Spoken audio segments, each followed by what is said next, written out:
You better back up, try and play the role and you're the whole crew will act up. Get up, stand up, come on, throw your hands up if you got the feeling. Jump up, touch the ceiling, monks, let's up on flow. Someone's talking junk, yo, I'll bust them in the eye. And then I'll take the punks out, feeling funky. Amps in a trunk and I got more rhymes in this cops at a junkie. Donut shop, sure enough, I got pop from the kids on the hill, plus my mom and my pops. I came to get down, I came to get down. So get down your seat and jump around, jump around, jump around, jump around, jump up and get down. Jump, jump, jump, everybody jump, jump, come on, jump, yes. everybody jump, jump.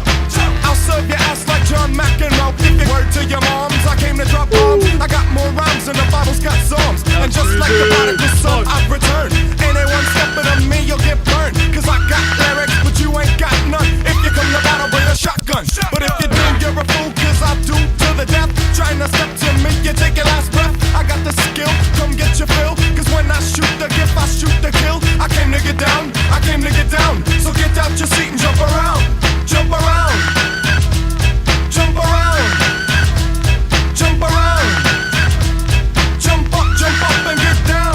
Jump, jump, jump, everybody jump, jump, jump, jump. What's going on, guys? Welcome back to the Rest Period Podcast. I'm your host, The Hulk. I'm here with my co-host, Matt Mittman. What's going on, guys? We ran into some technical difficulties when we were filming this episode. Ended up losing my feed, but it's a great episode. We got Kyle's buddy Dave on, former Wisconsin Badger, former professional football player, a great guy with a lot of wisdom. Bear with us. There's going to be some rough cuts, but to make it up to you guys, here's a video of me hitting a golf ball.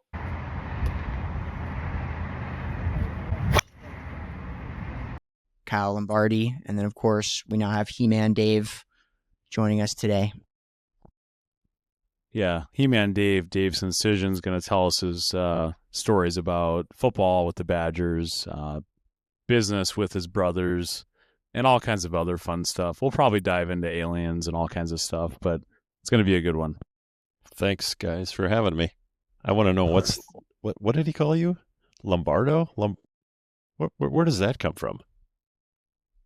So I was a football coach for a minute, and I coach people on a daily basis. So now I'm Kyle Lombardi, and also I do the finances. So I'm Kyle Ramsey. So these are very, very interesting, fun names here. Well, if you really want to know the story, it comes from episode 1 when he made his bold prediction that the Packers were going to win the Super Bowl this year. Never since that, he's been Kyle Lombardi. So. Yeah, exactly. He's only had one prediction, and it hasn't happened for another. The flag is already gonzo. But with that, let's pop the Rogan, guys. Let's pop the Rogans. Dangerous. Rogans, man. Cheers to episode 8. Dangerous. I'm really surprised it took you guys 7 episodes before inviting me on. That's actually how I felt. He-Man Dave, one of the more interesting characters you're going to deal with in your life. But Dave, here's the first question for you. You can open it up, and we want to make it a lot about you. So feel free to expand on all of this, okay? I want to know, so you played football for the Wisconsin Badgers. Can you tell us, what years you played for the Badgers, position, and go down a list of anything you want with that? Go ahead. What years? Let's see. 86 was my first year there. Dave McClain was the head coach who passed away a couple months prior to me getting there, or my class getting there. And then one of his assistants took over, Jim Hillis. That lasted for a year, so that was the season of 86. And 87, they fired Jim Hillis and brought in Don Morton, which is where this jersey's from. And then Don Morton lasted for 3 years. And then Barry came to town and changed anything and everything that people thought about Wisconsin football to what it is. Well, not so much anymore, but for 30 years, everything came about because of Barry. And I would attribute all those successes, not always so much to Barry, but a couple key assistants. The O-line coach, the D-line coach, the linebacker coach, those dudes made Wisconsin football and started all that 30 years of tradition rolling. Of course, Barry was the PR CEO that oversaw all of that. Dude was cool as shit. He just walked around with his big old sunglasses like a freaking mafia godfather. And didn't really say much. I didn't have a lot of interactions with Barry, but enough. I dealt on the day-to-day with Bill Callahan, who's still in the NFL. I love to brag about it. I haven't talked to him in 10 years, but I maintained contact with him for a bunch of years after I was done. But it's been a decade since I talked to him. I'm going to go see him. Well, hopefully see him this coming weekend down in Atlanta. But all of the stuff with football, I'm not sure what, ask questions. I'll be better at answering questions than just rambling on. I'm not a big fan of the NIL. If we're talking about that change, I think they're figuring it out, but it seems like it's wrecking college football. It took away a kid's passion for his state school. It seems it turned it into the NFL, like the minor league NFL. It's just all about money. I overheard a current Badger asked a question. He said, "Do you know who the second highest paid state employee is right now?" And it's the starting quarterback for the Badgers. It's just beyond ridiculous, the amount of money that these kids get.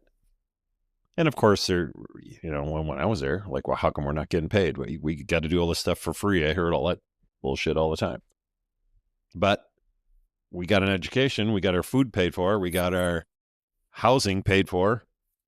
There wasn't any spending money because the NCAA doesn't allow that. But now they do.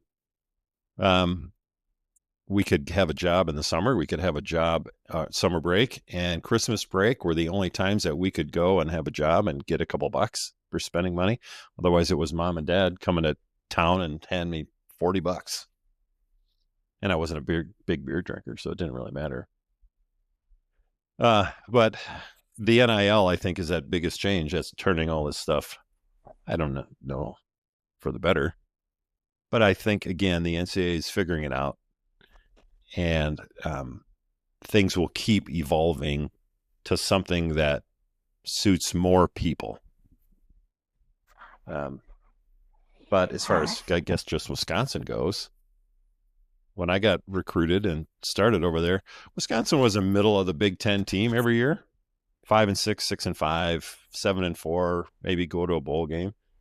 And then, Barry comes to town, and it took him, we noticed a difference in spring ball before his first season. But we were competitive in that first year with Barry.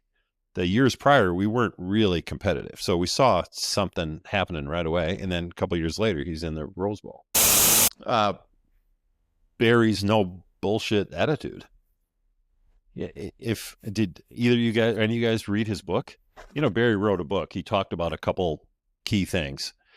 In the book, he talked about his very first meeting, and I know I've brought this up to Kyle a couple of times. The very first team meeting, well, let me back this. I was home on Christmas break before Barry started. He got the job. He hired Bill Callahan as an O-line coach. I got a call at home, and I've joked about this for years, and it's Bill Callahan. And he got on and basically said, this is Bill Callahan, your new O-line coach. Get your ass ready to go. And that was essentially the conversation. And that was basically the attitude of that whole coaching staff. Shut the hell up. Do what we tell you. Just keep improving. Get your ass ready to go every day and keep fighting. Keep trying to improve. Don't be a whiny bitch about stuff. And so we get to that first team meeting where we all get together. It was when it was Barry hired, like January 3rd or something. So who knows, a couple days later, a week later, our very first team meeting. And Barry told us how it was going to be, which is very different than what it was prior to him. And he said, any of you guys that don't want to put up with this, because this is how it is going to be, you're free to leave. And after that meeting, there was, I think, 40 or 50 guys that quit. Scholarship, walk-on kids, 40 guys walked off. Said, I don't want any part of that stuff. And so he had a, you know, you want to call it a decimated team, but what does that put us down to? I don't know, 80 guys or something like that going into that year. And that set the tone for everything. The guys that stuck around, we learned a ton, got a heck of a lot better, had a lot of fun. And it was very different than, you know, what got kicked out of there a couple months prior. Okay, you're up. Yeah, going on with Barry. So my first college football conference I ever went to, because I coached in college, Barry Alvarez was the first presentation that I got to witness. So what I saw in this first presentation was a guy that was so focused on details. You know, and this was obviously years later, way after Dave played for Barry, but he actually talked about a trip overseas and how he prepared his team for that trip overseas, the details behind that, how he was going to approach this, you know, the whole thing. So, you know, can you speak on that, Dave? Like how, one, Bill Callahan, who's probably the most respected offensive line coach, you know, in the NFL, and at the time when you had him, very respected in college football. The details or the little things that you maybe learned, and I know you've talked to me a little bit about this, but, you know, Bill Callahan and the details that he taught you, and Barry Alvarez, the details and the focus on the little things. Can you go back to maybe, you know, your senior year at Wisconsin? Can you kind of recall some of those things that can really give us a view of, because we know Wisconsin as Barry Alvarez, this guy's the godfather, right? He changed everything, right? But can you give us some details on that part? And Kyle and I have talked about this a whole bunch over the last few years because we make jokes about it almost on the daily when he was training you guys. The thing about Bill, and obviously then the thing about Barry, was this simplicity, right? Don't overcomplicate things. Wisconsin got very good at a couple things because they focused on the simple things. And we joke as an offensive lineman, Kyle and I will joke and if somebody's getting overcomplicated or talking or thinking too much, we'll just say reach right and reach left. Because there was this incident in the first spring ball right after before obviously my last season. We were in the McLean facility, and I think I was slotted in as starting center at the time. So I think I was at center, and we're running through full pads. This whole freaking shit's going on. And Bill is standing behind the offensive line about 10 yards, and he hollers in at me, and he says, Senczyszyn, get over to guard. And I remember standing up and turning to him and going, dude, I don't fucking know guard, right? And the response was, shut the F up. You know what you're doing there. It's not that complicated. Just reach right or reach left, right? And so I knew the calls as a center. And so it took a minute or two just to think about how does it apply to guard, right? But it's essentially the same stuff. Don't overcomplicate shit.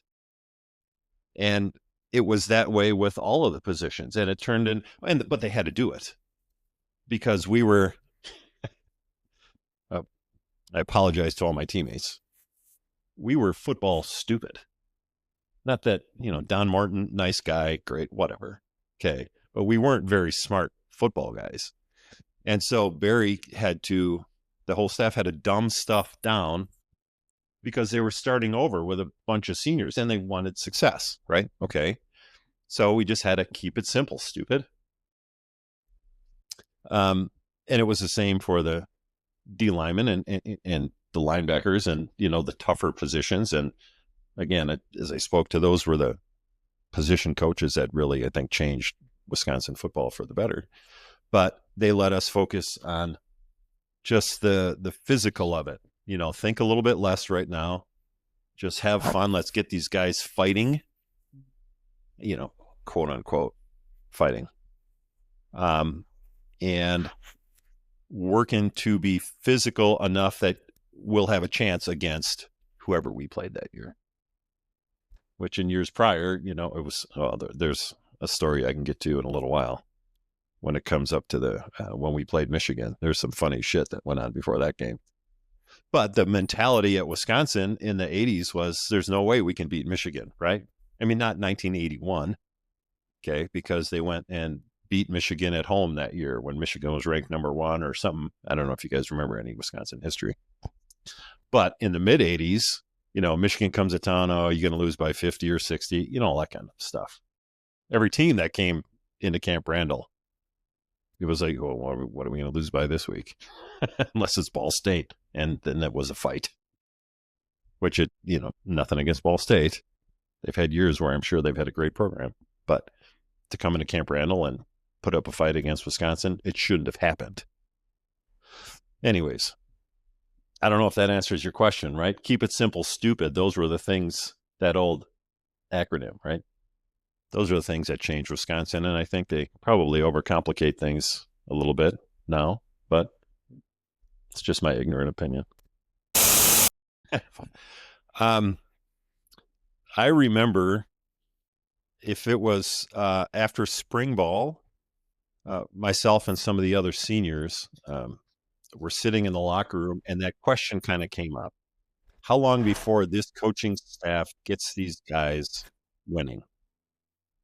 And we were so convinced based on what we were seeing and how different it felt in comparison to the prior staff, the consensus amongst, if it was 7 of us or 10 of us, whatever, that within 5 years, they would be in a Rose Bowl.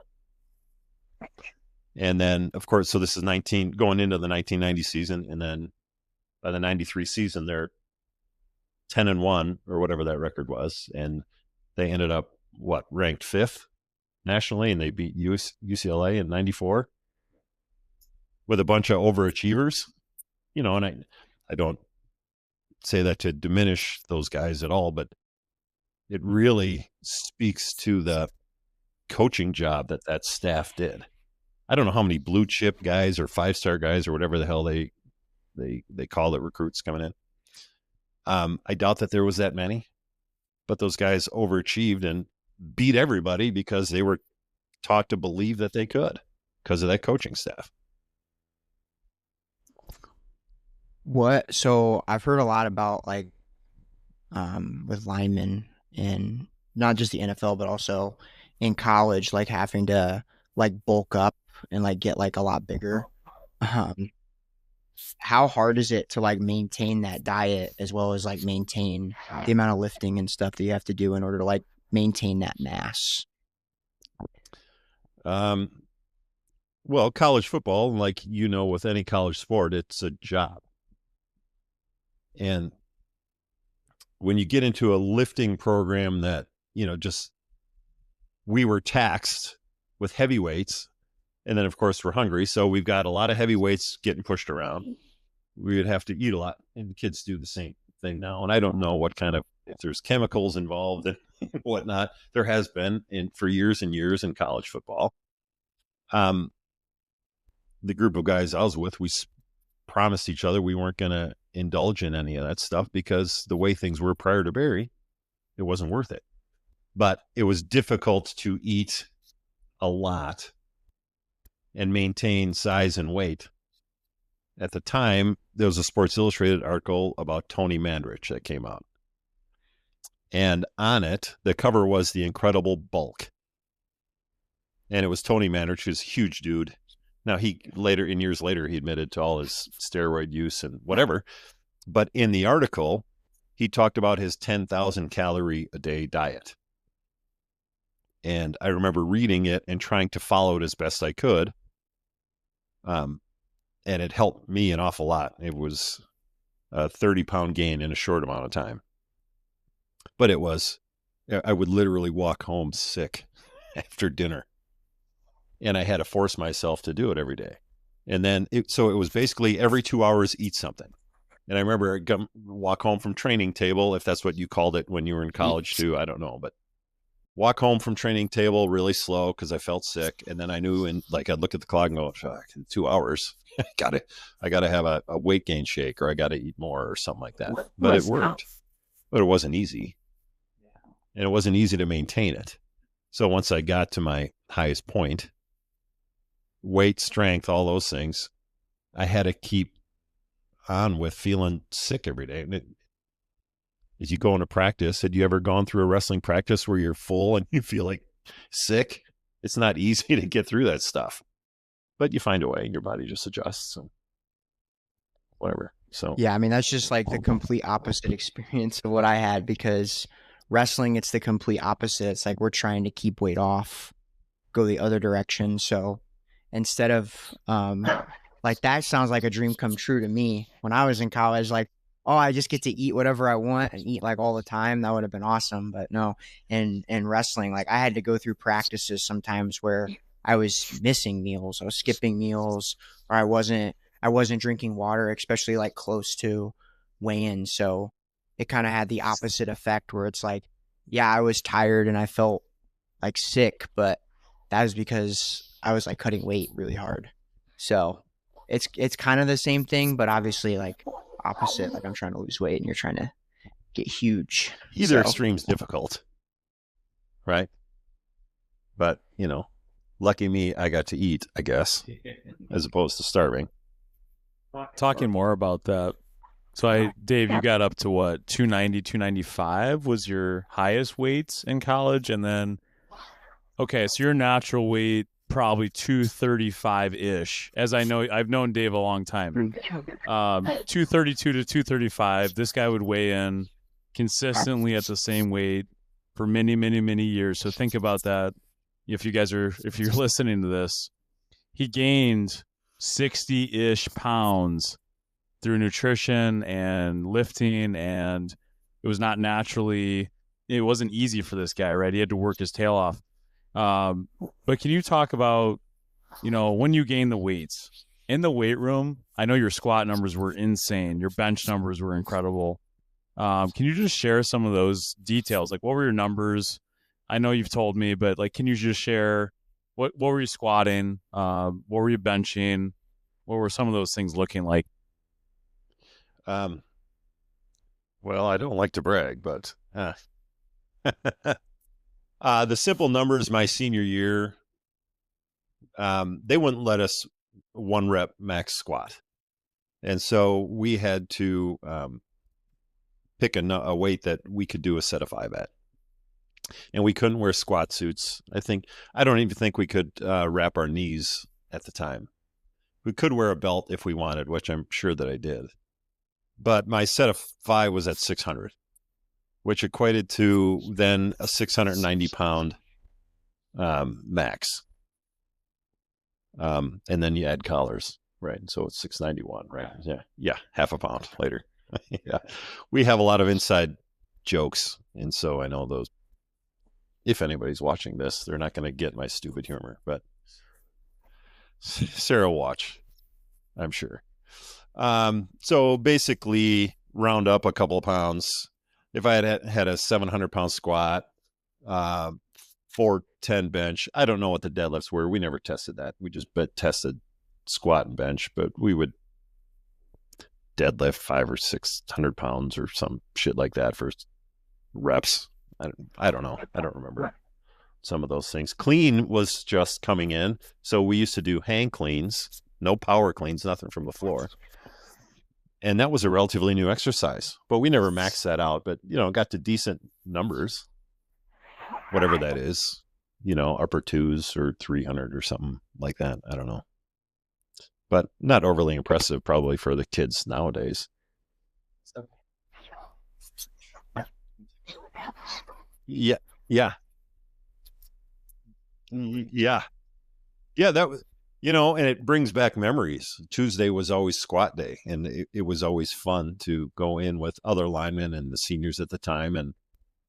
And it was pretty much just like the bigger guys at a certain time, whether it was 6 a.m. or some stuff like that. But there was a lot of fun grunting and farting and all that kind of stuff, pushing heavy weights around. It was fun.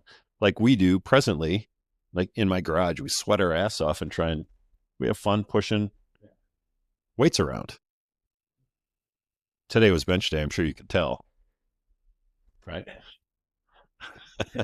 But we're getting back to decent numbers, or Kyle's getting up there with some decent numbers. I'm trying to get back to decent numbers, but I'm a grandpa too, so I don't have to push too hard. He's an old He-Man, Dave. How many combine bench presses can you do? Now, presently, Yeah, presently. at 225, I don't know. I could hit probably a dozen, probably a dozen to 15 now. Yeah. How about in your prime? In your prime benching, how many do you think you could get? Well, I had to get, because we had pro day for the scouts. I think at the time, if memory serves, I was 28. But we trained for that. Like the strength staff at Wisconsin, they were pretty smart. They were pretty good. We spent a month training for the scouts before they came in. And so anyway, a decent number at the time. It's probably still pretty decent for the kids that go through the combine. And then if I can dive into the combine stuff. So Dave at 295 pounds, bench 225 for 28 reps. I think your pro agility and some of your acceleration, to this day matches guys that are playing at Wisconsin.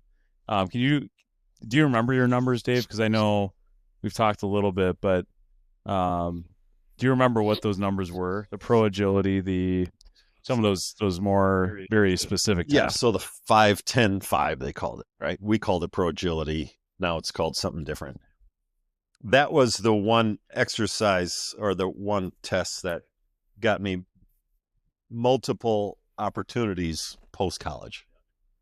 That number, if I recall, let me round up, because 403.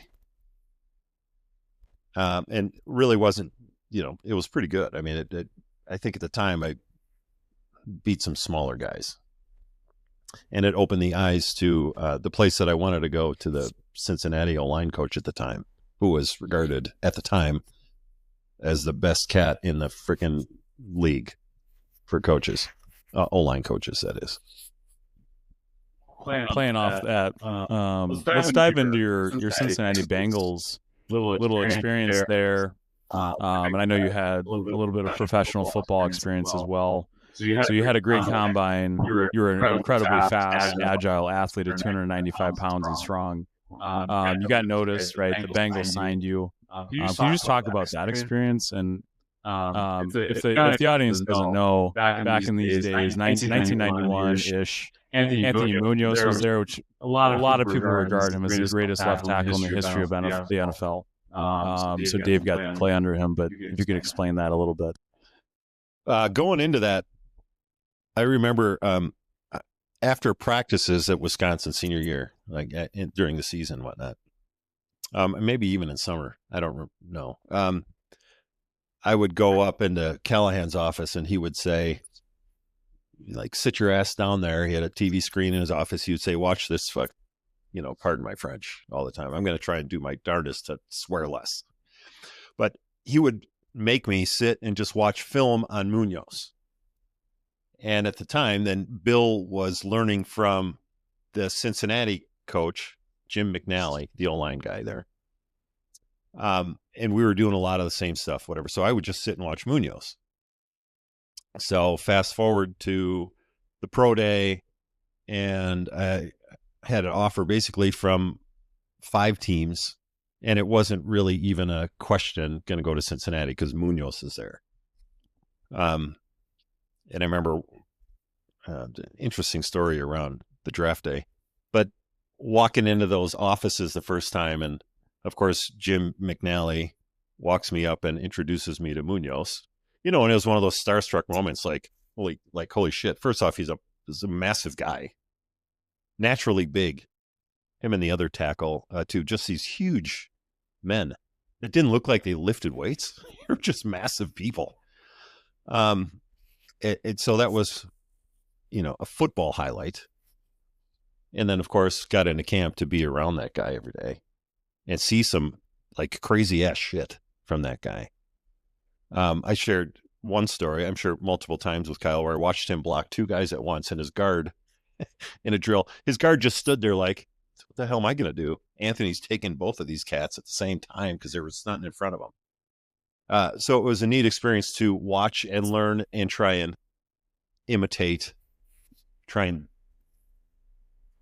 emulate, imitate, all of those things.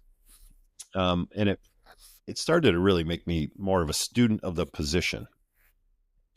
And even now I like college football. I like watching it, but I love watching O-linemen. I love watching tackles. I love to watch how things are different or the same. Simple things.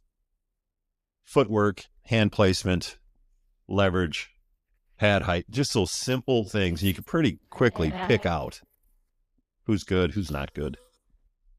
That it was a great experience. I don't know I hope that answers something. I'm sure we're going to keep rolling into more questions about this, but Yes, I mean, you were kind of touching on it, but like in your opinion, what is the differentiator for those kind of Pro Bowl top tier guys versus you guys that are filling out the roster? Like, is it just like a genetic thing, or is it kind of that's good for it? yeah, well, I guess the easiest answer is to say a combination. But those athletic freaks are the ones that get noticed the most, I think. There was a guy in Cincinnati who, and at the time, Jim McNally had a reputation of bringing in free agent guys and turning them into players. A couple of years prior, he brought in a guy named Kurt Scrafford. And this dude was like 6'7", like 250 pounds. And the guy ended up starting for the 49ers a couple of years later. And Jim McNally took this free agent dude. I don't remember where he came from, like Montana or like North Dakota or some tiny college. And Scrafford got to work around Munoz and those guys and see stuff. And the dude was just athletic as hell and ended up starting in the NFL as a really like a light dude in comparison, right, to all the other guys. Like, I don't remember what Anthony was, like 310 or something like that. And then the guy on the right side, I think he was all pro too. Joe Walters was 320 pounds. And these guys had like hands like twice, easily, it looked like twice the size of mine. It's just massive guys who could move really well. And I think that's why Jim wanted me there, because I could move pretty good. And funny thing, I wasn't a left tackle in college, but when I get into an NFL camp with the most complicated offense in the NFL at the time, they're just a couple of years off their Super Bowl, they moved me to left tackle. And it wasn't, I don't know, I guess I'm sure I felt a lot of pressure at the time, but I got to work with Anthony. Not like he's my buddy, I call him Anthony like he's my friend or something. I'm sure he wouldn't remember me. But it was a great experience for me. But I guess I would say athleticism is probably more of a key ingredient. Yeah. It's crazy that 6'7", 250 pounds is considered small for the NFL. I guess for a lineman that makes sense, but yeah, that's crazy. That's cool to hear, though, the inside. You hear about the offensive line coach there. They're basically scouting out college football, looking for certain guys, certain athleticism, certain. Like Dave got recruited by these coaches because he was super agile, strong, and they're looking for a certain, height and weight on a guy, right? That's kind of fun to. I mean, I coach college football, but not NFL, so it's just a different level, right, Dave? I mean, it's like. Every guy in the NFL moves well. They're super freaks athletically. They're all strong. But you fit that mold, which is it's really cool to know. I know this was a long time ago, but you're at the same level as people that are in the NFL today. Obviously, many years later now. But can you talk a little bit about? So you also played football in the World League, right? It was called the World League at the time. Can you talk about that a little bit and kind of your experience there? Yeah, that was interesting. So I got cut from Cincinnati. And I like to joke, like I wasn't a great player. I was a far better athlete than I was a player. But I made it through some of the preseason in Cincinnati, played in some of those games, had some fun, got cut. And at the time, the World League started, and the NFL, if I remember correctly, started the World League to treat it as basically like a minor league system. So you got into the World League if you were in an NFL camp, right? And they sent guys there to go get playing experience and then hopefully get back into an NFL camp, that next fall. And so it was whatever the current spring league is, the XFL or the USFL or whatever. Okay, UFL. Yeah. And so I got drafted to the Frankfurt Galaxy, which ran a pretty similar system to what Cincinnati did and Wisconsin did. More of a pro style offense. And again at left tackle, and made it through 3 or 4 games, and then the pro football is a business. They essentially traded me, which was interesting because I found out about it on the flight. So from Frankfurt, we were going to play the New York team. At the time, it was called New York, New Jersey Knights. We played out of where the Giants played. Was it the Meadowlands way back when? Yeah. And on the flight over, somebody came up to me and said, "Hey, you just been traded to the New York, New Jersey Knights. So when you get off the plane, they're gonna have a rep here, and you go with that guy, while the rest of all the people you just spent the last month and a half, 2 months with, are going over there." Okay, just is what it is, right? And so I ended up with the New York, New Jersey Knights, who up to that point were 0-4. Okay. After I got on the team, they went 6-0. We finished 6-4. Yeah. I take no credit for that whatsoever because I don't know if I even played. There was a big dude in front of me who was really freaking good. So anyways, but the system, it went from a pro style offense to now the New York, New Jersey Knights were, if anybody knows NFL history, there used to be a system called like run and shoot. Remember a guy named Warren Moon? So he was a quarterback in a run and shoot system. His offensive coordinator, a guy was named Mouse Davis. Mouse Davis was the head coach of the New York, New Jersey Knights. So I went from a left tackle in the pro system now to what some Wisconsin fans or Luke Fickell might call an air raid system, which is just spread, right? So now I don't have a tight end next to me anymore. Things are different out there. It requires a different level of athleticism to be on an island out there as a left tackle, or if you have left quarterback, a right tackle, right? But I had a lot of fun in New York. And unfortunately, after that year was finished, which was the second year of the World League, the NFL canceled it because free agency was changing. So we all know the Reggie White story in Green Bay, right?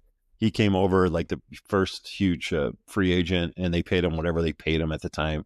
Was it like $17 million or some piddly number in comparison to nowadays? So the NFL got rid of that expense of the World League, which they just postponed it, I think, for 2 or 3 years or 4 years before they brought it back as NFL Europe. So it was just European teams. But prior to that, there was 10 teams, I think, some in Europe, some in the U.S. So it was a headache traveling. And of course, it was, a pain in the ass flying back and forth from Germany to New York. Thank God I got to stay, honestly, and experience a completely different style of football. But I will take full credit for their 6-game win streak there. But Doug Peterson was a quarterback on that team, I think. Coach Doug Peterson. Yeah. I think I still have a World League football with his, that everybody signed, with his signature on it. I should call him. Proud. He's probably like that Dave Senczyszyn guy was a real stud. We're 6-0 with that guy on the team, right? Yeah. Playing off that too. All right, so your career ends basically. NFL cancels the World League. you come back to Milwaukee, right? I don't know if you want to. So I know you ran a family business, right? Your dad was still running it at the time, so you kind of helped him out. Can you just talk a little bit about your sandblasting business, your family business that you were instrumental in running it? I mean, you helped your dad at first, and then you kind of moved into, you and your brothers ran this business together. Yeah, so whatever year that would have been, right? So the World League would have been the 92 season. Then it got canceled, came home. So from 93 or 94, somewhere around there, I went to work in the family business. And we were heat treaters.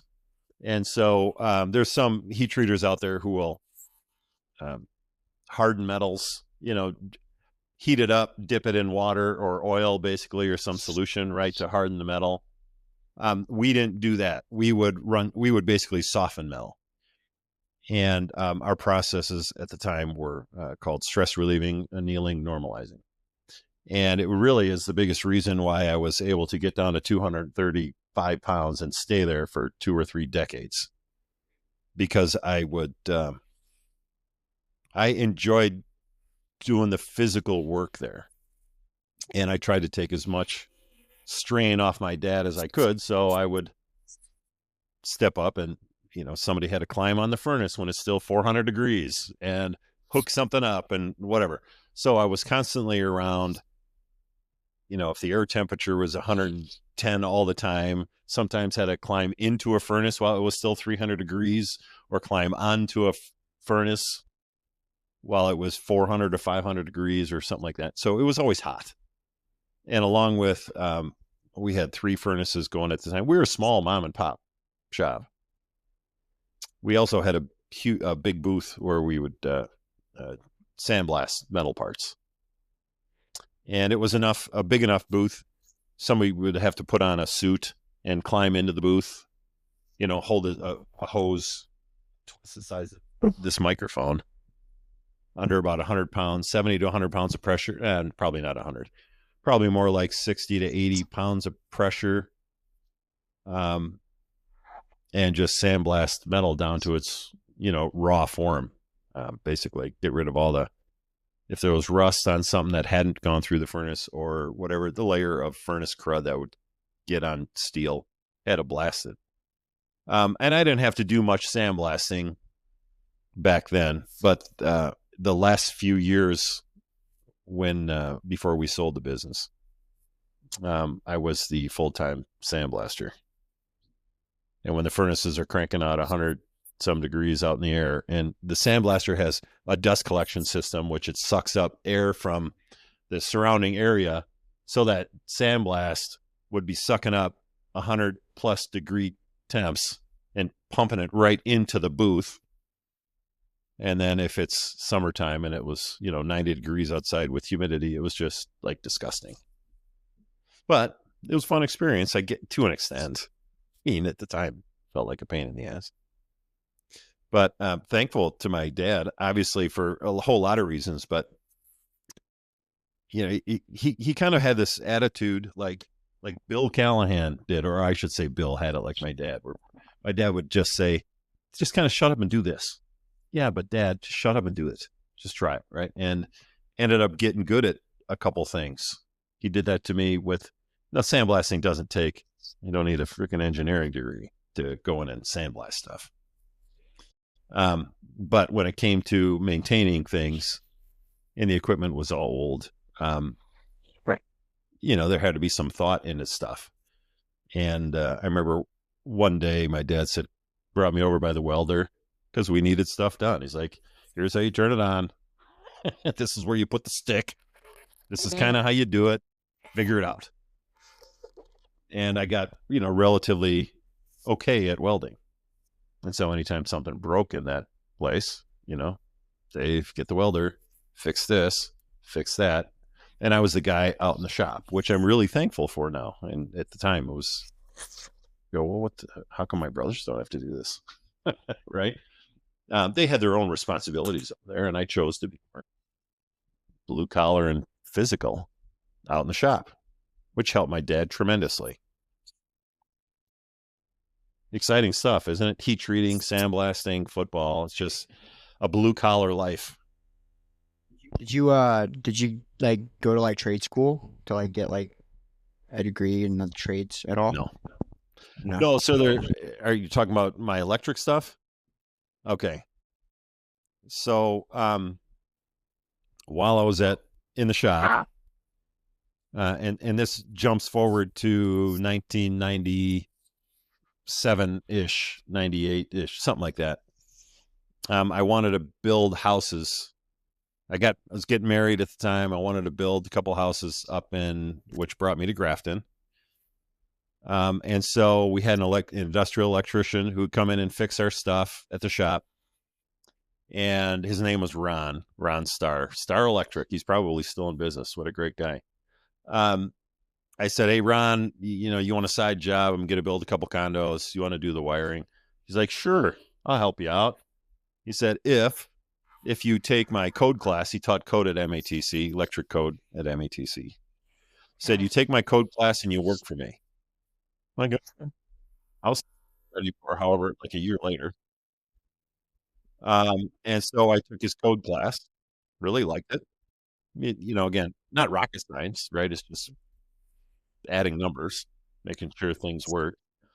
And after my work day, I would go work for Ron. So go through the work day at the shop, go see Ron probably 3 or 4 times a week, which was mostly on a residential electric. And he taught me a ton. He was very anal, probably still is, but very meticulous. Do it the right way. Don't F it up, right? We don't want to come back a second time. And so that lasted for however many months. And when it came time to wire my condos, after the structure was up, obviously, so rough electric, he meets me out in Grafton. He was living in Brookfield at the time. He drives out to Grafton, and I'm ready for us to start. And he shows up and he says, okay, start here and here. I'll see you in a week. And I just go, what the fuck, Ron? It's like, well, code. You took my code class. You freaking passed that. You've been working me for how many months? You know what to do. I'll be back in a week. I'll check on you.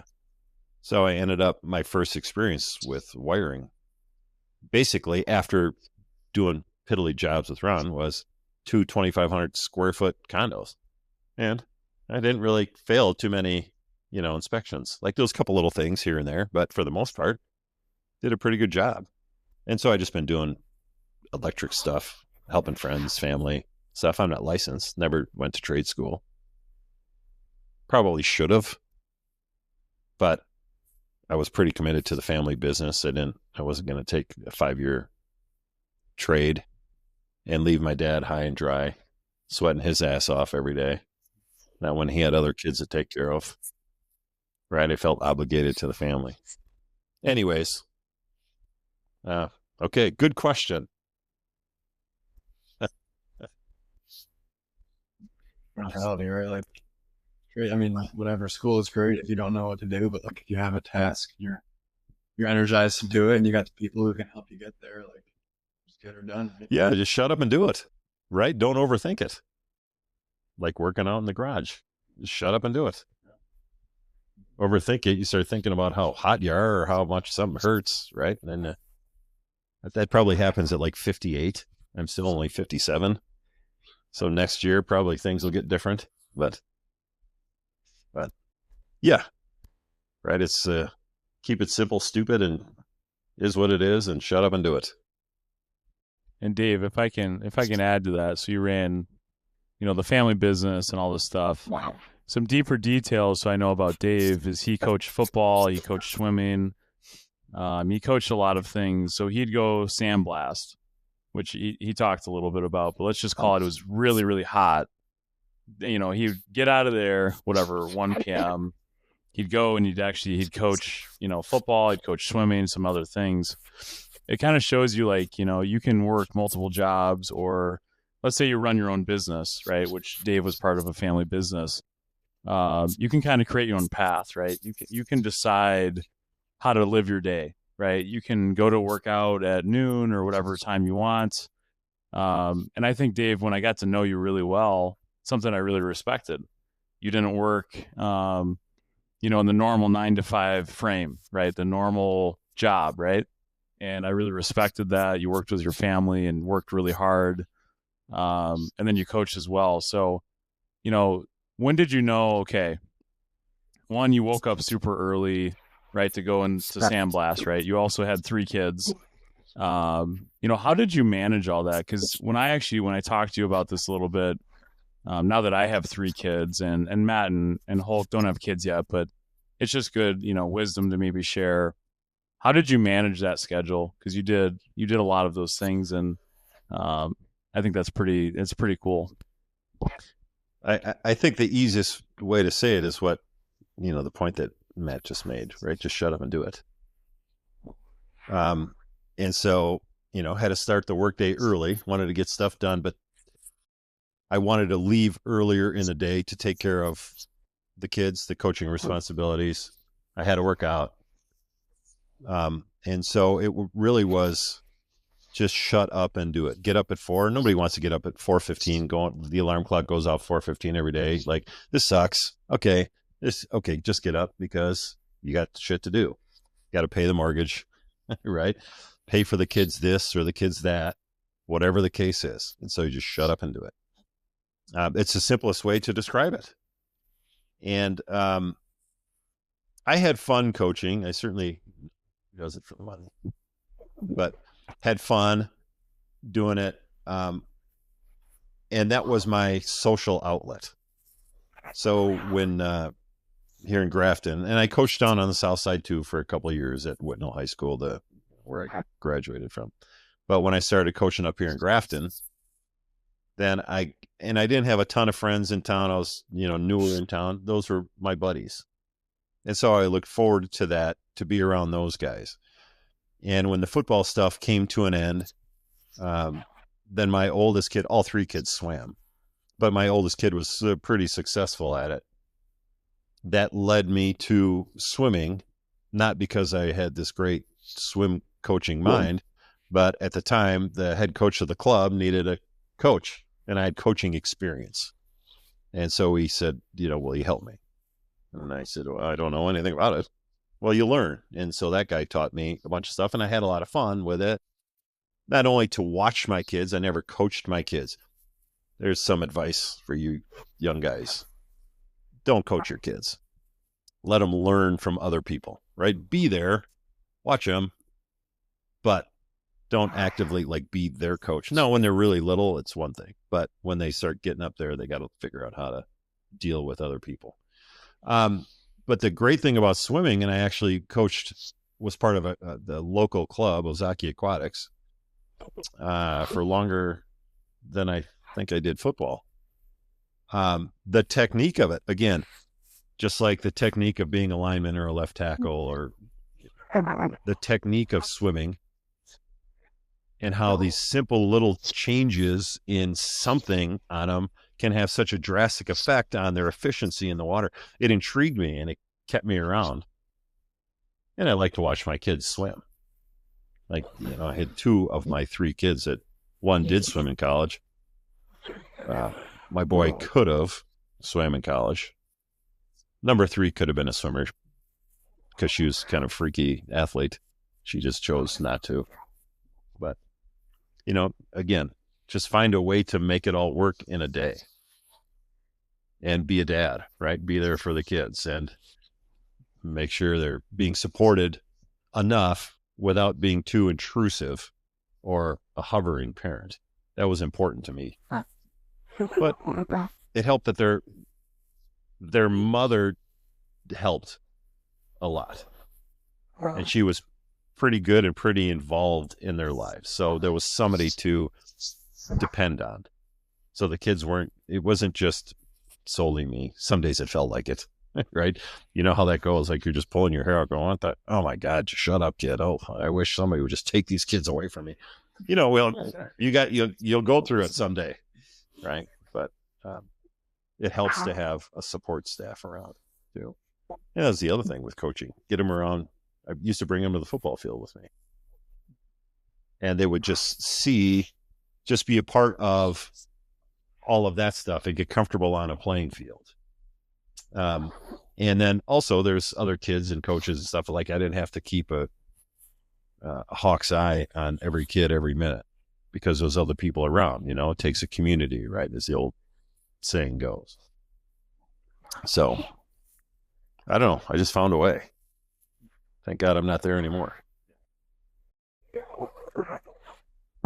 Yeah, I'm coaching wrestling now at Germantown. At least I started last year. I'm actually going to be on contract this year to coach at Germantown. And I just felt like when I started coaching wrestling, gave me a different perspective of the sport that I never had before.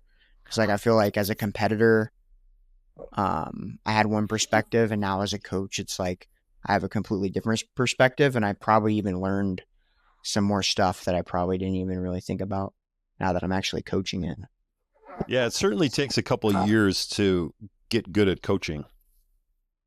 And maybe it's harder for guys or women, whatever, who are great athletes, and they think just because they could do it or it worked for them that it's going to work for every other kid. And it takes a couple of years to put things in perspective that everybody's different. This kid's talent is this, not that. So then you got to figure out how to coach around multiple levels of talent and personalities. And it certainly challenges things. Swimming certainly did that for me because I was so uncomfortable in a sport that I never grew up in, didn't know anything about. But once I started applying certain coaching mentality, I guess, it became easier. And then it was fun just to dive into the techniques of it. Yeah, that's what I liked about coaching when I started coaching was that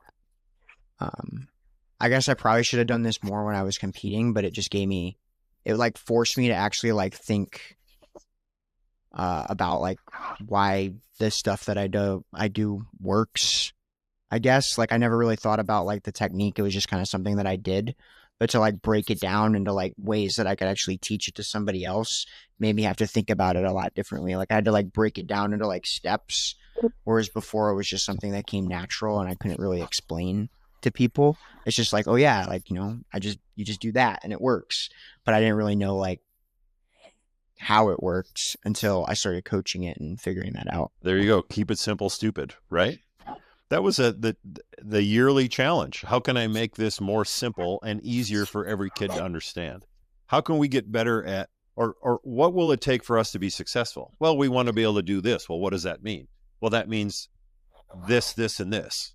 Well, how can I teach these things that are important for this one big thing, and every year break it down a little bit more and try and make it more simple for kids so it was more easily understood.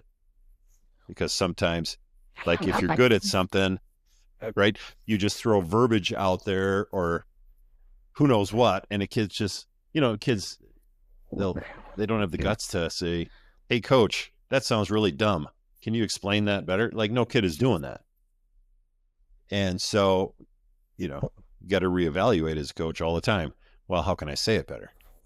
What verbiage seems to be working for more kids? You seem to have a pretty good job with those trigger words that work for people. And it's important to find that kind of stuff. I suppose it's the same in parenting, right? You can't just tell your kid to shut the hell up all the time, right? You got to find other ways. Right? I tried to have fun with that kind of stuff with the kids, and they understood my sarcasm. You guys don't really understand my sarcasm. Kyle understands my sarcasm. And I love to joke. I'm full of shit most of the time. But total truth, too. Not that long ago. Yeah. I don't know. When I saw Close Encounters of the Third Kind, what year did that come out? If only there was a way to pull information out of thin air. Yeah, you guys want to talk about the politics and aliens and stuff? Great. Have at her. I believe they're real. Why not? There's probably more evidence that would point to them being real than there is them not. I'm sure they're walking. Sometimes I wonder if he is. But yeah, in a good way, like a good alien. When did you start believing in aliens? Why? Well, I don't know. I believe in aliens, kind of, like in theory, but not. We were talking about this a couple episodes ago. Like in theory, it makes sense, but like in practice, Well, what if they're here? What if they're walking amongst us? Yeah, could be. Yeah, I suppose until the politicians tell us that it's happening, then we can believe them. well, it depends what bill is for. Yeah. Well, maybe there's shapeshifters out there. Maybe half the people that look like they're human are really aliens. So if that was real, like Dave thinks I'm an alien, apparently. I think it's a possibility. So it's a possibility. I'm not going to admit anything. But no, if it was real, I think the truth is the government would never tell us. And I've talked to Dave a little bit about this, but I think the government's going to keep those things a secret. They think it's keeping us safe or whatever they may say. But go down a list of things with conspiracies, though. The government has no idea what they're doing, so I wouldn't trust them too much in telling us anything, right? I mean, that's kind of the whole point. Unless Donald Trump says it's true, then it is. Then it has to be true. Then it has to be true because he never lies. Yes. He always tells the Yes. truth. Growing up, the saying around the family was the government loves to keep people dumb and dependent, right? Keep you in the dark. What was this? Another one?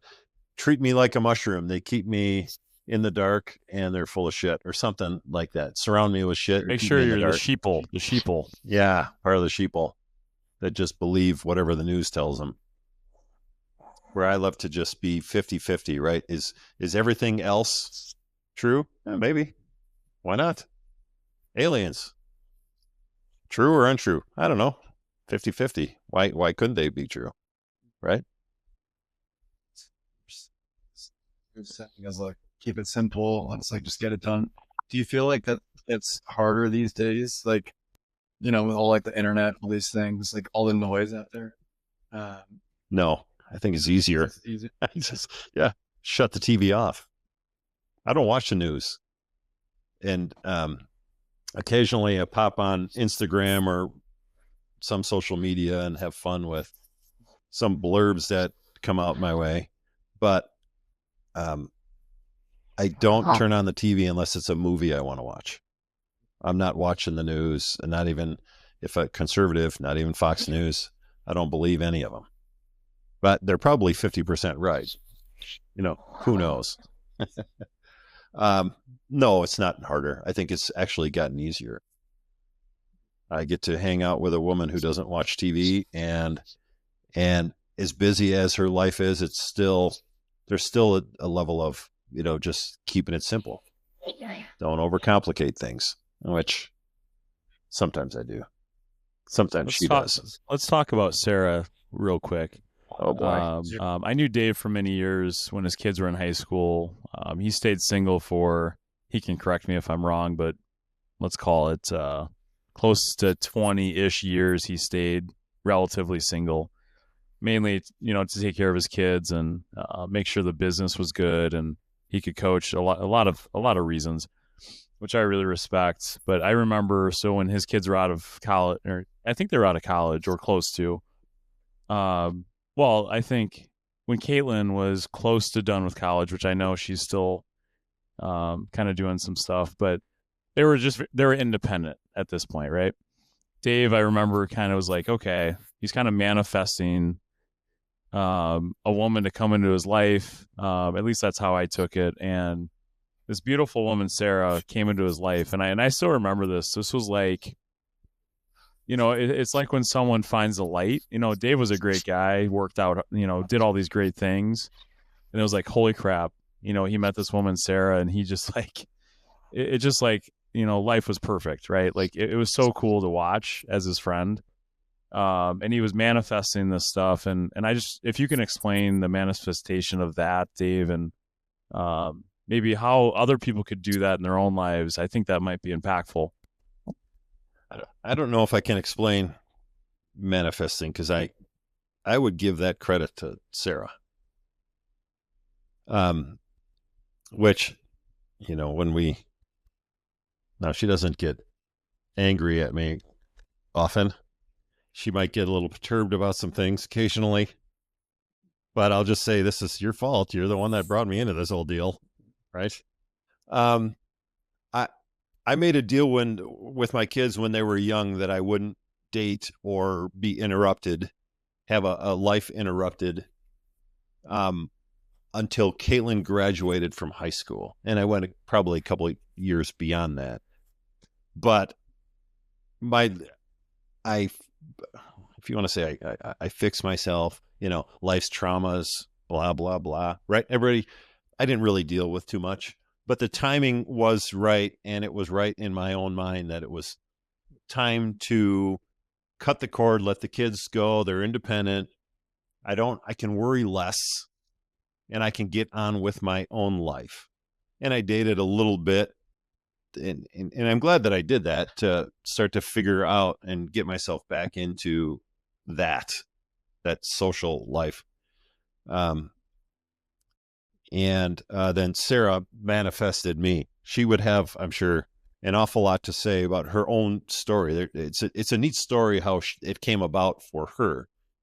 But, you know, my sarcastic side, my joking side, is she was manifesting the perfect man, and here I was. I just showed up one day.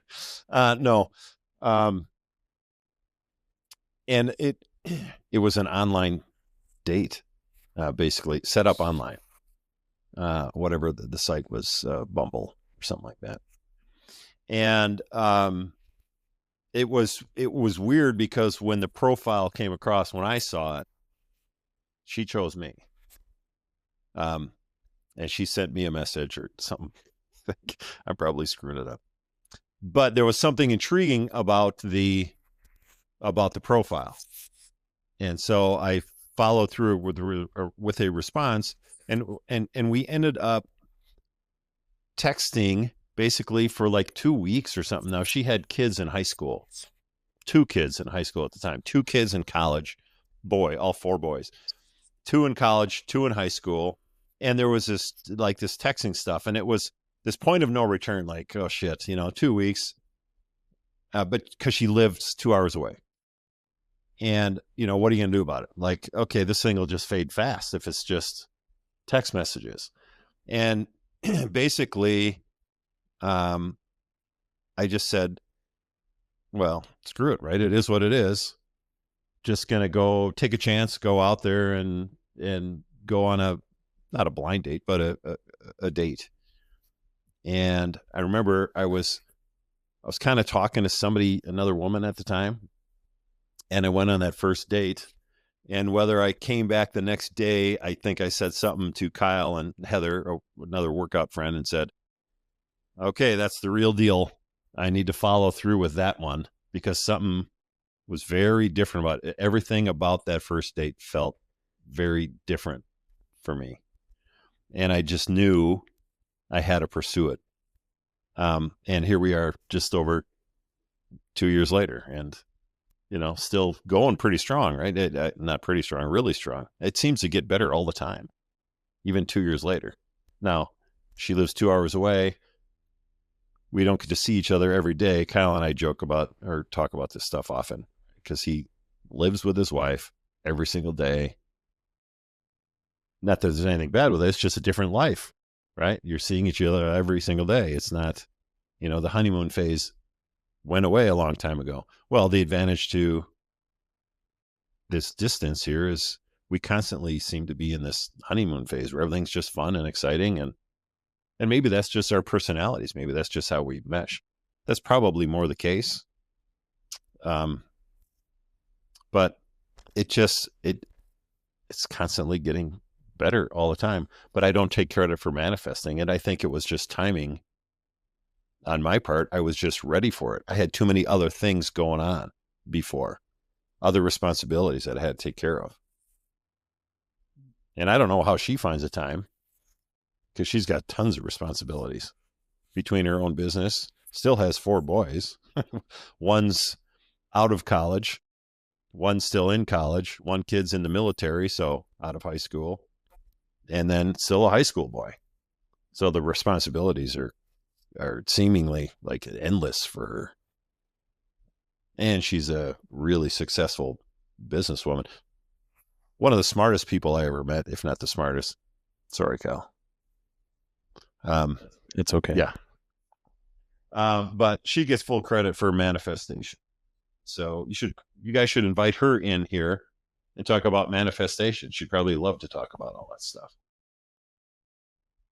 I'd agree with you. And she also is an amazing, she does yoga, she does all this stuff. But it's so funny she balances you out, Dave, because you love lifting heavy and doing all that stuff, right? She brings like this yoga, ayahuasca trips, and it's like it shows you the balance of who you pick, right? And Matt's about to get married, so he's dealing with that as well. But for anyone out there listening, it's like it's cool to hear your story, just how you and Sarah found each other, and you both have kids, so it was very interesting how it all came about. If we can briefly touch on, so Sarah's oldest son, Jack Nelson, got drafted by the Atlanta Falcons. If we can bring this back to football, and it can be brief, you just went to the Atlanta Falcons game against the Lions, and you kind of, observed some of the game. What did you notice in that game, or, anything about Jack Nelson, for example, former Badger? Was there something you observed? I know you told me he looked pretty good, but if we can briefly touch on him and just how cool that is that your girlfriend's son's in the NFL. So touching on a little bit of history, I didn't bring any women into my life when I had a lot of responsibility for my kids. And so when Sarah and I started, she basically set up boundaries that I respected, because she didn't want a man to interfere with her time with her kids. And so we have done a very good job of basically keeping me out of their lives. And of course I've had interactions with them. They're all nice. They're great kids. They're respectful, cordial, but you got a bunch of boys who now a man comes into the house, and, I was waiting for this alpha attempt to pop out from one of them, and, whatever, but they're all just good kids. And so it's been fun watching Jack the last 2 years as a Badger, and now in Atlanta, because as Kyle and I have talked about many times, not on microphone, but Jack, I share, or Jack is now experiencing a number of things that I went through. And so I wanted to share all this knowledge with the kid, right? And well, now you're going to be left tackle on this, and you should be doing this, and blah, blah, blah. And I decided not to do that, because the kid gets enough from everywhere else. And so anyways, we actually flew. We were going to drive, but we went down to the Atlanta game last week. And what I saw out of the kid is, as I've said to Kyle, it looks to me like the kid is going to thrive in this level. The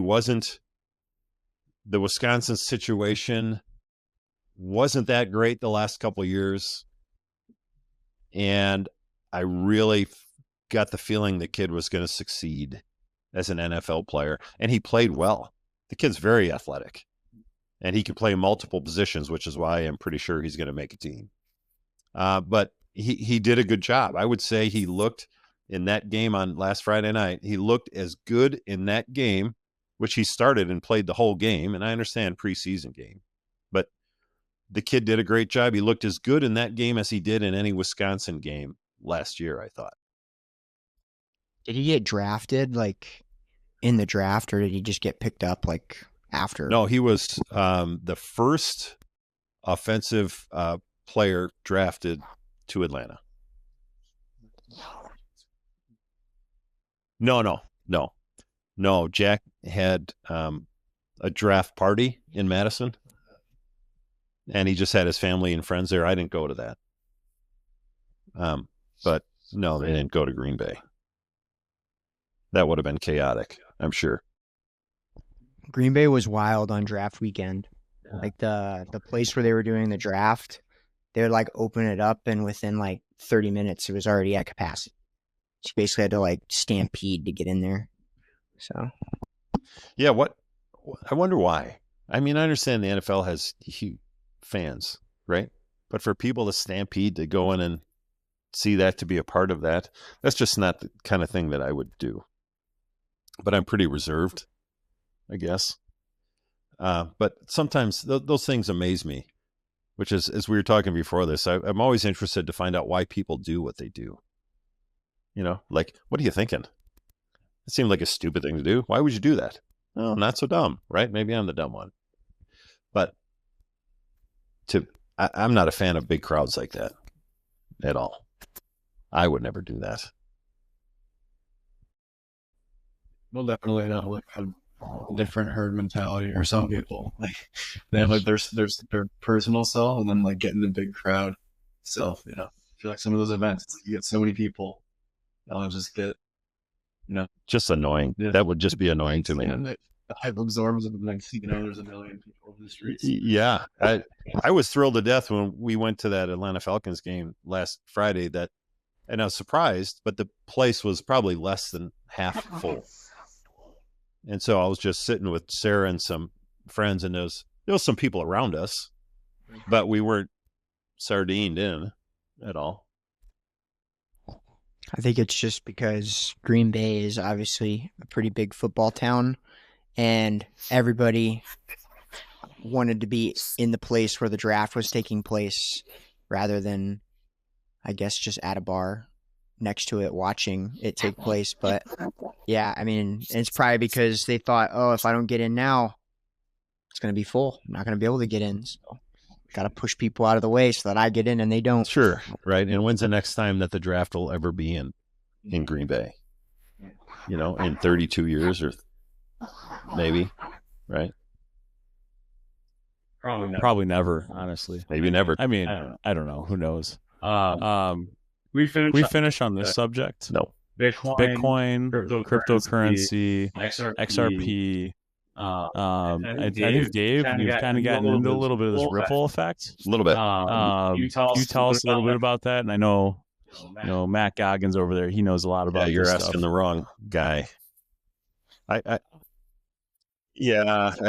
just listened to some conspiracy folks talk about XRP, months ago, and I just said, why not? Bought some. The secret to crypto is just to ask Elon what he's going to invest in, and then he shouts it out on Twitter, and then it does really good for like a couple months, and then it dies. So you just gotta buy when it's about to hit the increase from the Elon tweet. Buy low and sell high. Yeah. Did Exactly. he do that on Ripple XRP? Because that thing's gone wild. There's so much hype on XRP stuff. And I just recently in Europe, and I'll tell you what, if Ripple XRP, whatever you want to call it, same thing, if that can become like, hey, I can come from America and go over to Europe and use that in Europe, it's so much easier than using credit cards, which, okay, personal experience, right? You take cards, or you take, you have to get all the euros, but I was in Serbia and then Montenegro, so Montenegro took euros, but Serbia didn't, right? And then they froze my card because they're like, oh, you're in a foreign country, even though we told them we were going. Wonder if XRP becomes like the easiest way to deal with all that, right? If I can go anywhere in the world and everyone's using it. I know about crypto and a lot of these rug pulls that happen is typically what happens is you get this coin or you get this cryptocurrency that gets a lot of hype. Everybody is like excited for it.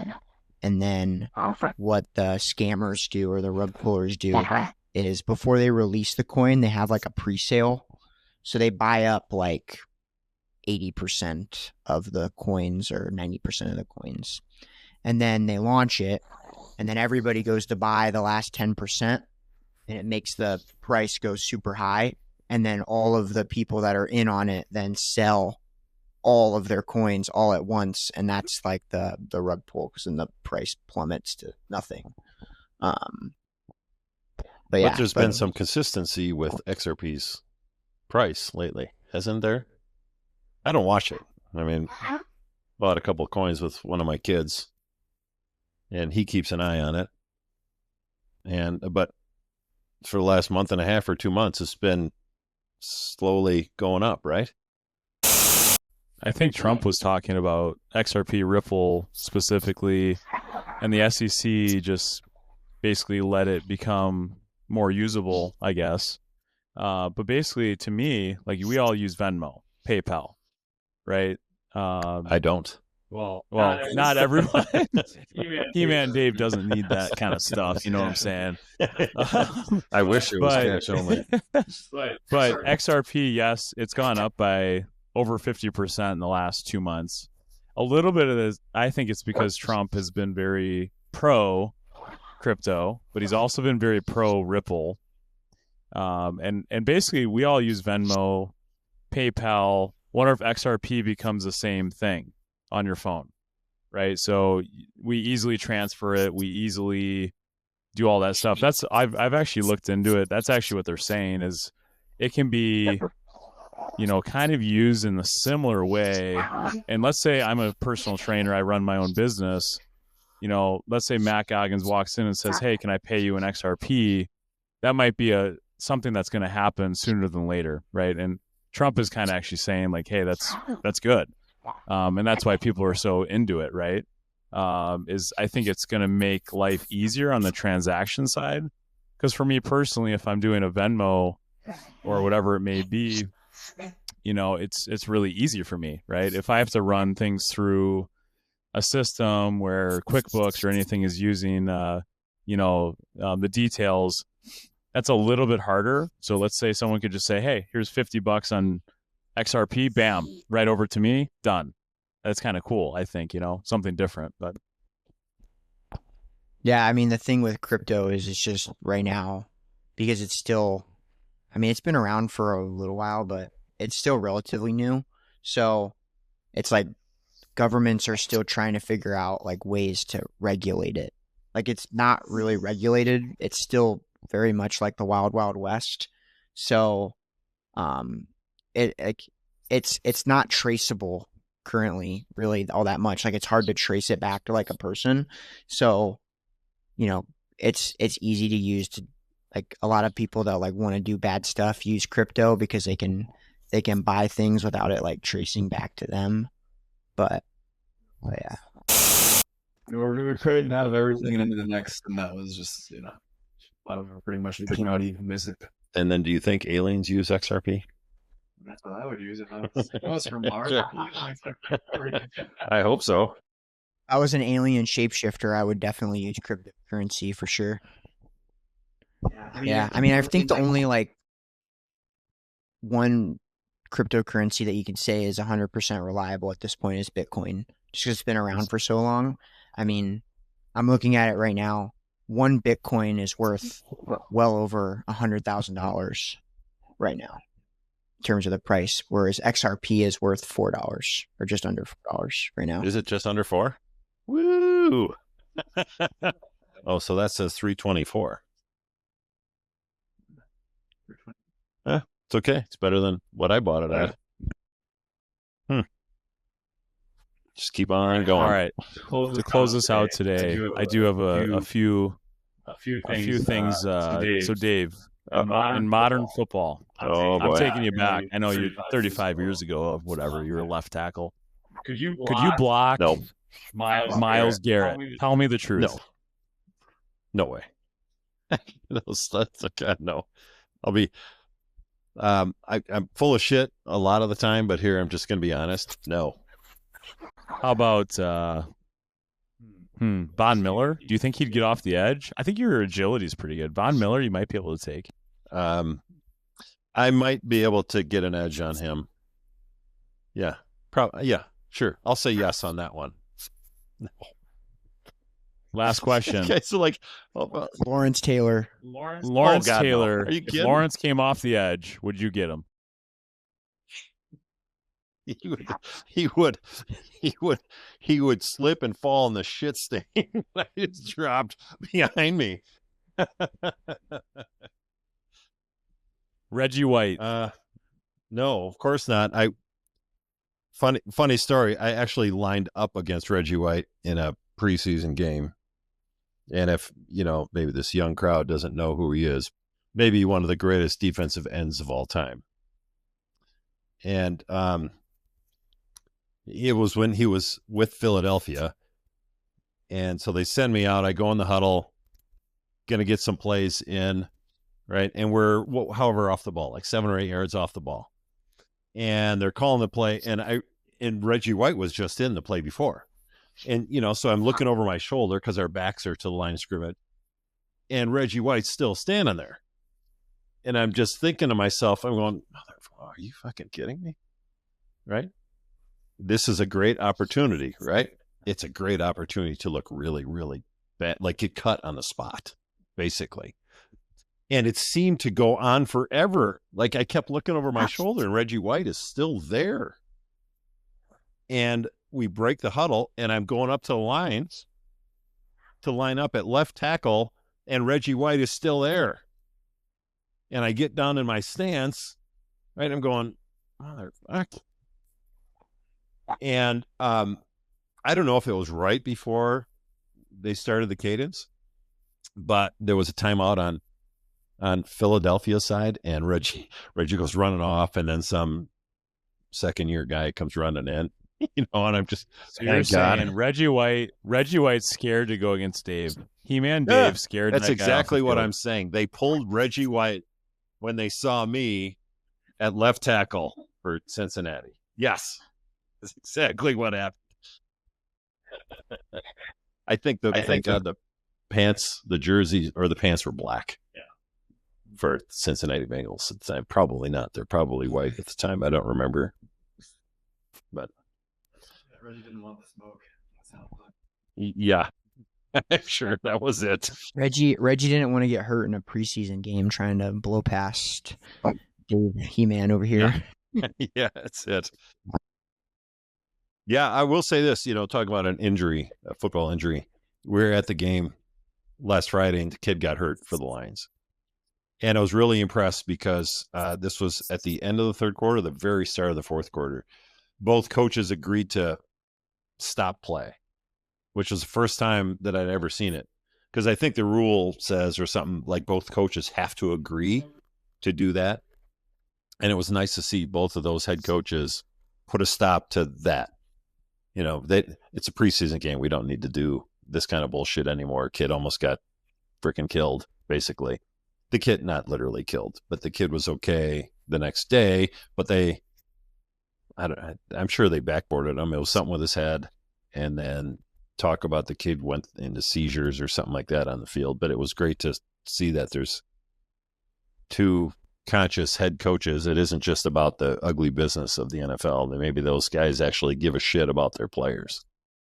How about when Damar Hamlin went down on ESPN? I still remember this because I'm a Bills fan, 1, but 2, I'm a faith-based person on ESPN, which I don't know, is not always the most faith-based network. A bunch of those analysts were praying for Damar Hamlin. That's what you're saying. So those guys at that game you were just at, the Falcons and Lions, they were holding hands. They were all praying, and that's how the game finished, right? So I guess that brings faith into the whole picture of like, it should be everywhere. It's in the NFL. But it's cool when it's displayed in that way, right? That's not always the case. But everything's cool. cyclical, right? Yeah, it was nice to see that. They all stood and prayed, and I don't know if they were holding hands or what, but they stood on the field for the whole fourth quarter while the clock ran down. And maybe there is some rule or something that they have to stay on the field. I don't know. But it was good to see those guys all, coming together and trying to put some positive energy toward that kid that got hurt. Yeah. It's nice to be a part of it. On a happier note, it's time to talk about fantasy football. I know we're going over time, but let's do a little bit of fantasy football talk. Let's talk about Danny Dimes. What do you think about Daniel Colts quarterback currently is AR-15. He just went down with a shoulder injury again in the preseason game. Daniel Jones is our guy. What do you think about him? Was he the New York kid? And the Colts got him? You know, their GM is a former Badger. And so who did they drafted a quarterback? Yeah, they drafted Anthony Richardson. The Florida kid? Year. Yeah. Anthony Richardson. He's been a rough start for him. He's gotten injured a few times already. He actually didn't injure his shoulder. He injured his finger. He broke his finger or something in the preseason game, and now he's sitting out. He had injured his shoulder, I think a couple times. But yeah, the backup in Indy right now is Daniel Jones. We picked him up off of free agency after last season. So that dude was the starter for New York for a few years, and then he started there for 4 years. They cut him loose. He had a playoff year. Yep, they cut him. Huh. Well, good for the Colts. At least they got a guy with some experience to step in. There was questions about that Richardson kid when he was in the draft, right, that year? Yeah, I mean, they in terms of his skills and fundamentals at QB, that's not why they drafted him. They drafted him just because he's a freak athlete. Oh. He's a freak athlete. He's really fast. He's really big. He can freaking chuck the ball way downfield. But his QB fundamentals are not there. He's not very accurate. He can't really hit anybody on a short or medium pass. Most of his touchdowns were, I'm gonna chuck the ball as far as I can, and my receiver's gonna run underneath of it. I'm gonna call right now. Shane Steichen is the head coach of the Colts. Really good quarterback coach. Danny Dimes, Daniel Jones. He's going to throw for 30 touchdowns this year with 12 to 13 interceptions, and everyone's going to be shocked. But I've heard this many times. One, he went to the playoffs with the Giants. People are underrating this kid. Giants had no talent around this guy. I think he's going to go to the Colts, who have talent. If Jonathan Taylor, running back from Wisconsin, he's a stud. They have Michael Pittman, receiver. They have Josh Downs. They have Tyler Warren, a tight end. They got the Bortolini kid from Wisconsin. They got Wisconsin. We got by the way, yeah. They're going to be really good, Dave. I think Chris Ballard put together a team that's actually really good, and Daniel Dimes is going to have a good year. I hope so. Yeah. I mean, I'm a Colts fan, so long as we don't go 8-9 again, or 9-10 and miss the playoffs by one game, I'll be happy. Let's make the playoffs this year. I think Atlanta is at Indianapolis. Yeah. Which hopefully Jack is on the active roster, and he plays plays in that game, because he'll get to go see his buddy. And then, of course, it's only a 4-hour drive for us to go to that. So it'd be easy. Dave, how many games do you want to go to this year of the Falcons? Because you're going to 2 preseason games to watch Shaq. How many actual regular season games? Both being one. It depends if he's active, basically. I'd love to go to Indianapolis if Jack is playing. But if he's not playing, there's 2 veteran tackles ahead of him. Chances are pretty good that Jack's going to get on the field this year, because injuries happen all the time, and the kid's versatile enough to learn and play guard or either tackle. He's athletic enough to do that. So he's going to probably get an opportunity somewhere this season. It'd be nice if it was Indianapolis, but it's a day-to-day decision, right? I mean, if he gets told he's going to be active that week, he'll, I'm sure, talk to his mom, and we'll see where they're playing, and then, make a last-minute decision to get in the car and drive wherever, or who knows what. But it'd be nice to go see a couple regular season games at least. Do you agree with me that Danny Dimes will throw for 30 touchdowns and have Is that 12 the or so over-under? interceptions? Is 30 the over-under? Yeah, as a starter for the Colts, that's about. What kind of receivers they got? Pretty good? They got Michael Pittman. They got Josh Downs. We got Tyler Warren at tight end. So yeah, we got a pretty good receiver. And they got core. the good running back. They got Taylor. Yep. They got Jonathan Taylor. Our offense has been really good. Like our offense has been really good. We've just been missing that final piece, like the quarterback. We've been kind of on the QB carousel since Andrew Luck left. I'll take the over. Might as well. He'll take over 30. I think you're onto something. I think he's going to have a Sam Darnold level year. Yeah, because they got Bortolini. They got a Wisconsin lineman. And a Wisconsin running back and GM. Yeah. I get it now. Yeah. The Badger connection. As long as he stays in the pocket and throws the football, I'm happy. That was one of Anthony Richardson's many problems, is that he tried to run the ball a lot and then he got hit and got Does hurt. anybody really have much of a pocket anymore? I mean, everything moves now. It's true. Okay. Goggins, who's your number one fantasy quarterback? Let's go. Who's their guy? Fantasy quarterbacks. Let's start there. Quarterbacks are like the fun one, right? Yeah. Danny Dimes is not my number one pick, but I do think he's going to have a good year. Goggins, what do you got? Tua. I think it's between two guys. I think it's either going to be Josh Allen from the Bills, or it's going to be Lamar. I think it's always between those two guys. I don't think Bold prediction. that's what I think. I think it's going to be between those two guys on who the best quarterback is this year, at least for fantasy. I don't think Patrick Mahomes is a great fantasy quarterback. He's a good quarterback. He wins Super Bowls. I don't think he's a good fantasy. I would 100% agree with what you just said. I'm actually the same thing. but anyways, okay, that's fair. Yeah. Okay, I really like the Tua call. I think people are underappreciating Tua. He's really good. Okay. What about the Green Bay kid? Well, fantasy. I'm talking only fantasy. This is not like on the field or winning games. Lamar and Josh Allen are clearly the best quarterbacks on the fantasy side. But I don't know. I'll go. I think that Jaden Daniels, he can run, he can sling it, he can do all kinds of stuff. I'll go with Jaden Daniels just to be different. Is that the Washington kid? That's a Washington. What is it? What are they called? Washington Commanders? Football Team. They're the Washington Commanders. Redskins. Yeah, Oh my Commanders. God, we're censored now. Yeah, you can't say that stuff on publicly. Dave, who's your number I one don't quarterback? I don't play fantasy. I give a shit about fantasy. That's a hot take right there. Who's the best? It's a hot Who's the take. best center and left tackle in the NFL? I'd be more. Let's interested actually talk about that. Let's actually I talk don't know about who that. they are, but I'd be more interested to learn about that. And Okay. Let's sidetrack on to who's the best left tackle in the NFL. who is?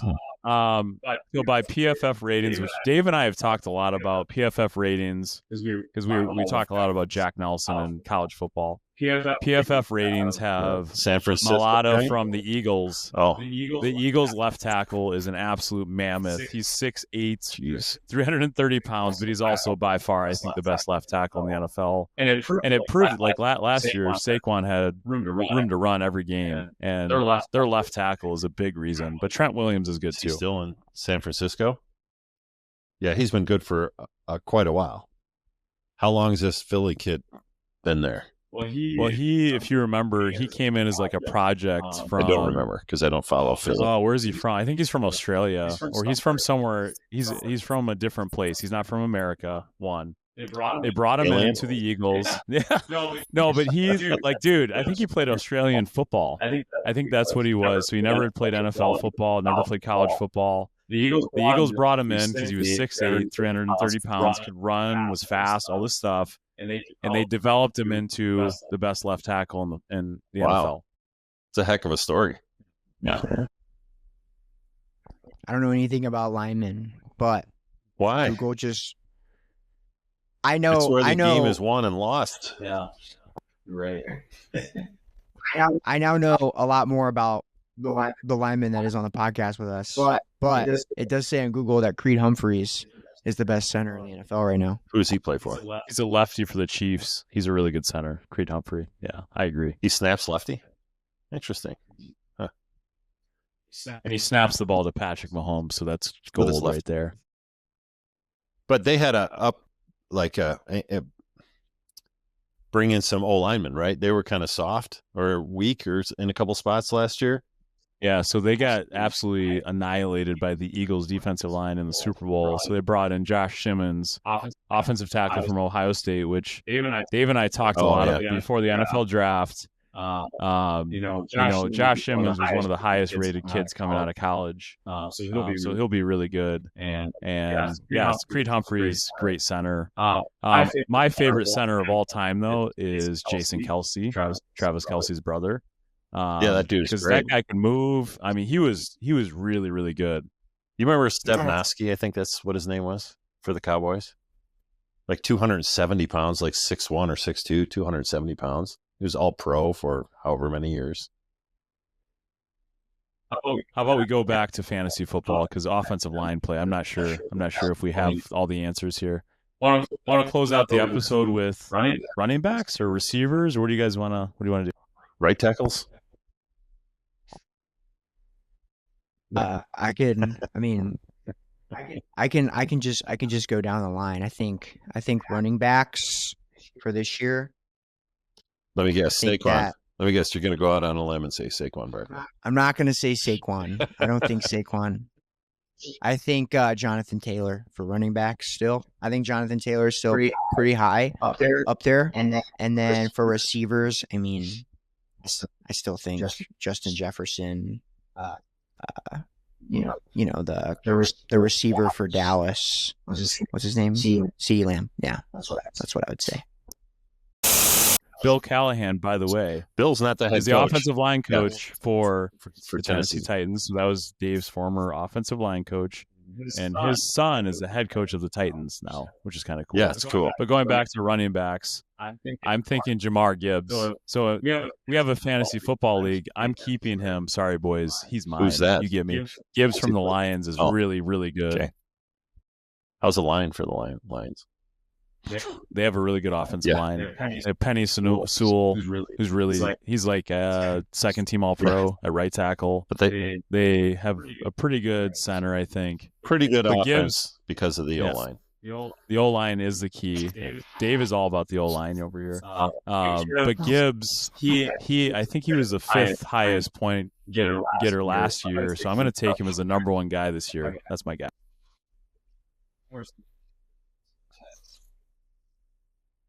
A fantasy breakdown is episode 10.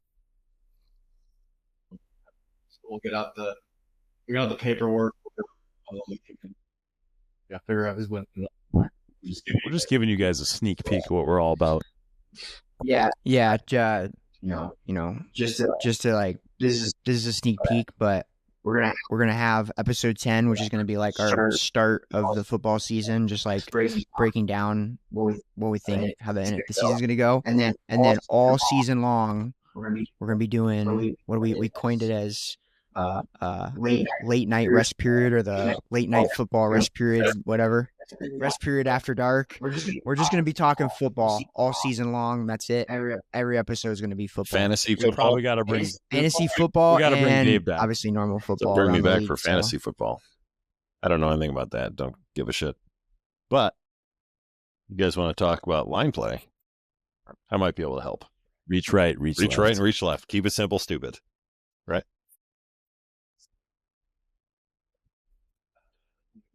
Oh my God. That could be a great segment, actually. That's a good idea. What? guys. Oh, watch a game? Like any game, and so pick a play out of a game or a specific, like the Packers versus blah, blah, blah. Watch that game and say, what was the key line play? Something like that, right? We could do Colts. We could do Packers. We could do whatever. It doesn't matter. Yeah. Okay. Exciting stuff. I'm sure your audience will just be thrilled to death with that. Who do we lose? Oh, there you go. Mr. Goggins. Gone. Yeah. We could do like we could steal like Come On Man from like ESPN or something. We could just we could do like a segment where we just find like the stupidest plays of the week. I don't know. We could come up with a bunch of like funny segments. It's gonna be good. You know, it's gonna be. We're gonna figure it out. It's gonna be fun. So I can't wait. I can't wait for this. This is gonna be so fun. All these podcast episodes are fun, but this is actually what I'm looking forward to the most. So What is it? What is it? Late night? What did you say, Goggins? rest period. Rest after period dark. after dark. So that's what we're gonna coin it as. Okay. They're all gonna be. They're all gonna be. They're gonna be on Tuesday nights at 9:30 p.m. and they're all gonna be remote. So we're not gonna be here together, but hopefully the remote style works out.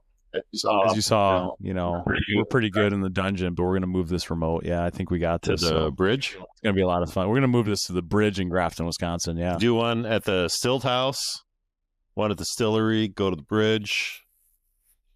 Dave's front yard. Maxwell's. The Airstream. Do it out of the Airstream. We could airstream this from Atlanta. That'd be sick, actually. We could actually remote. We could remote Dave in from a game. That'd be sick. We do like an episode, like rest period on the road. We all go to a game. We're just like for this week's episode, we're at the Packers game or something. So Dave has an airstreamer. Do you guys know what that is? Yeah. Airstreamer. So He's got an airstreamer. They're gonna take it down to Atlanta, hot Atlanta, this weekend. With So no air we could do that. conditioning. I didn't know it didn't have air conditioning. It does, but you have to be able to plug into 50 amps to run two. There's two ACs on it. Run both of them or plug into 30 amps. We're not going to be able to do that anywhere. Well, I think hot Atlanta's going to be a little hot. Yep. then. Yep. That's going to be it. All right. So we're approaching 2 hours. So it's time to call it. This has officially been the longest episode of Rest Period. Because Dave does So it. thank you guys for watching. This has been fun. Look forward to Rest Period After Dark in the NFL season. But this is the Rest Period signing off. Thank you guys. Here we go. Wait a minute. He loves PBR. Kyle asked me to wear that jersey, and I was hesitant because I didn't want to cover up my PBR shirt. This was too easy.